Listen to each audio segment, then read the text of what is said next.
So the third one, American Lake. That was the military base that I served at. American Lake. So it's next to a lake. And there's like a veterans hospital down the road as well. And so it's just completely military influenced, and I loved it. I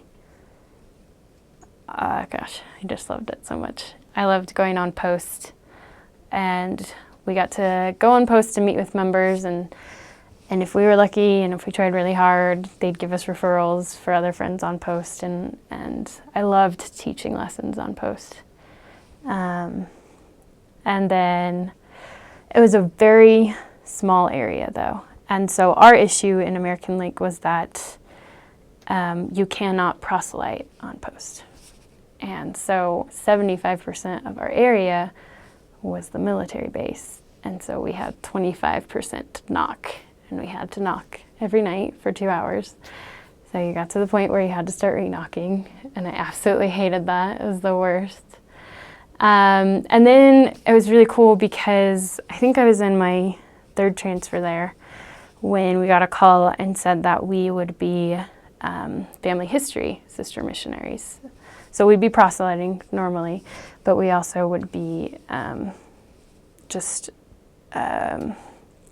what is the word? When we approached people, our approach would be family history. So we had our family history cards.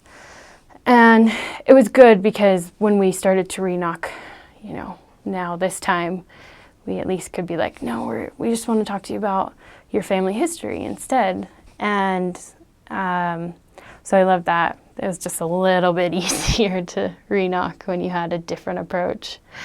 And we found a convert through the family history approach.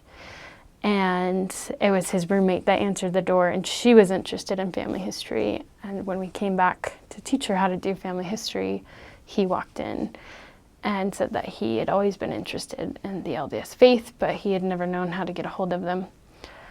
And so he was the easiest person to teach, and got baptized in 3 weeks and 4 weeks maybe. Wonderful. And so I'm really grateful for that family history as well. And my testimony of family history. Our job was to take the converts in our zone and get them to the temple. And so the other missionaries would bring them to us. We had a family history center, and we showed them how to do family history. And we put their names in and find some of their ancestors. And so they were always able to take a couple names to the temple. And I loved doing that because I got to see everyone's converts, not just my own, and see them go to the temple, which helps immensely. I mean, I think my mission president told us it's 80% retention rate if you take them to the temple within a month. And so after that, I had a huge testimony of getting people to the temple as soon as they were baptized, as soon as they were able. So I loved learning that there. So.